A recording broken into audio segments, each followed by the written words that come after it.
The sun dipped below the horizon as Joshua stood at the edge of the Jordan River, eyes fixed on the city of Jericho. Its massive walls towered above the land, a fortress that no one had ever breached. The people of Jericho were fierce, and they feared nothing, but they didn't know what awaited them. For 40 years, the Hebrews had wandered in the wilderness, their faith tested in ways unimaginable. Now, standing on the brink of the promised land, they faced their greatest challenge yet, the walls of Jericho. Among them stood a man who had never fought a battle quite like this one. Steve Rogers, Captain America, had been pulled from his own time, a soldier from a world of advanced weapons and global wars. But here, in this ancient land, he was faced with something new, a battle not fought with weapons, but with faith. Joshua turned to see him standing nearby, his shield gleaming. In the dimming light, "Are you ready, Captain?" he asked, his voice calm yet filled with determination. Steve nodded, his gaze fixed on the city. "I've fought wars before, but this feels different." Joshua's eyes softened. "This battle will not be won with swords. We will fight with obedience, and our God will give us victory." The words hung in the air as Steve considered them. He had always believed in fighting for justice, but now he was asked to trust in something far greater than himself. That night, as the Israelites gathered around the Ark of the Covenant, Steve couldn't help but feel the weight of what was about to unfold. They would march, not to attack, but to obey. The city's walls would not fall by force, but by faith. The next morning, Joshua called the people together. "We will march around the city once a day for 6 days. On the 7th day, we will march 7 times, and when the trumpets sound, we will shout. The walls will fall." Steve looked at Joshua, puzzled. "We just march." Joshua's gaze was unwavering. "It's not our strength that will win this battle. It is our obedience to God." And so, the march began. The people of Israel circled the city, step by step, in silence. Jericho's defenders mocked them from above, but they kept walking. Steve marched with them, unsure of what would happen, but trusting in the command he had been given. Victory wasn't found in battle, it was found in faith. The days passed, as the Israelites circled the city. Each day, the march was the same, silent, steady, with no words exchanged. The inhabitants of Jericho stood atop their walls, watching in confusion, mocking the Hebrews as they walked in solemn procession. Yet there was something in the air, something intangible that made the people of Israel believe. They trusted, not in their own strength, but in God's promise. On the 7th day, the Israelites gathered early in the morning. The air was thick with anticipation. Joshua stood before them, his voice calm yet commanding. "We will march 7 times today," he said. "At the 7th time, when the trumpets sound, we will shout, and the walls will fall." Steve stood among them, his shield still at his side. His mind raced. He had faced great threats before, but this was different. He had no weapons to wield, no enemies to defeat in the traditional sense. He was being called to trust completely, to walk by faith, not by sight. The Israelites began their march, this time moving around the city 7 times in a single day. As the procession made its way around Jericho, the sounds of the trumpets echoed in the air. The walls loomed above them, seeming impenetrable, but the faith of the people was unwavering. With each step, they drew closer to their moment of truth. As the final circuit began, the atmosphere grew charged with energy. Joshua raised his hand, signaling for the people to stop. Now he shouted, "Shout with all your might, for the Lord has given us the city." The trumpets blared, and the people of Israel raised their voices in a deafening cry, a shout that echoed across the land. The sound was like a wave crashing against the walls of Jericho. Steve stood frozen for a moment, unsure of what would happen. But then, something miraculous occurred. The ground trembled, the air grew thick with power, and the walls of Jericho, massive, impenetrable walls, began to shake.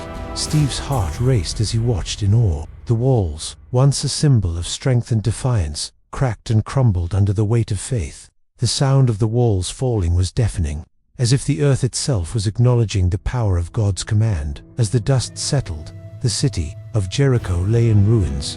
The Israelites stood in stunned silence, their faith rewarded in a way they had never imagined. The city that had once seemed invincible was now a pile of rubble. Joshua turned to Steve, a knowing smile on his face. "This victory was not ours, Captain. It was God's." Steve's eyes were wide with awe. I've never seen anything like this. It's beyond anything I could have imagined. Joshua placed a hand on his shoulder. This is what happens when we walk in faith, not by sight. Victory comes not from our strength, but from our trust in God. The dust of Jericho's fallen walls still hung in the air, a testament to the mighty power of God. The Israelites stood in awe, their eyes wide with disbelief. What they had just witnessed was not just the collapse of a city's walls, but a monumental demonstration of divine strength. Steve Rogers, Captain America, stood at the forefront of the crowd, his shield still strapped to his arm. His eyes scanned the ruins, the broken pieces of Jericho's once impenetrable walls scattered across the ground. The power of the shout, the earth shaking beneath their feet, still rang in his mind. It was like nothing he had ever experienced. But the victory was not without its cost. The battle was won, but the journey was far from over. Joshua stood tall, his gaze sweeping over the people of Israel. Today, we have witnessed the power of God, he said. But there will be more battles to come. Jericho was just the beginning. Steve walked up to Joshua, his voice thoughtful. How do we prepare for the next battle? What comes after this? Joshua's expression grew serious. We don't fight for victory. We fight to honor God's promise. The battles will be difficult, but with each step, our faith must grow stronger. This is just the beginning of a much greater mission. The people of Israel began to move forward, ready to take their first steps into the promised land. But even as they walked, Steve couldn't shake the feeling that the true battle had just begun.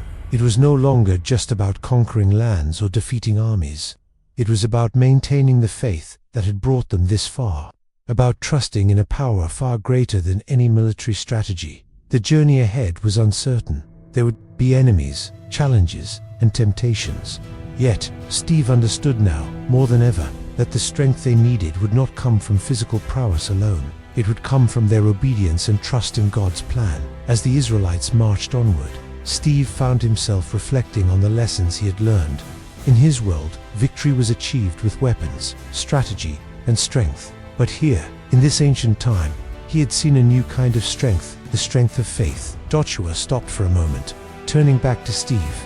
You have seen the power of God. Remember this, Captain, when you face your next battle, you must fight with the same faith, the same trust in God's plan. That is how we win the true victory. Steve nodded, his heart filled with a renewed sense of purpose. He had always fought for the right cause, but now he understood that the greatest battles were fought not with shields or swords, but with the strength of unwavering faith. The Israelites moved forward, strengthened by the fall of Jericho. Joshua's words echoed in Steve Rogers' mind. This is only the beginning. The promised land lay ahead, but so did greater trials. Victory would require more than strength. It would demand unshakable faith. Each new city brought fresh enemies, yet Israel no longer relied on force alone. They trusted in God. Steve saw it clearly. The battle was spiritual.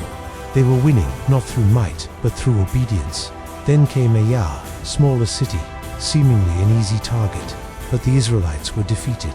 Confused, Joshua cried, "Out!" "Why?" Lord God answered. "There is sin in your camp." Achan had stolen what was sacred, and his disobedience had tainted the mission. Only after he confessed and justice was carried out could Israel continue. With renewed hearts, they returned to Ai.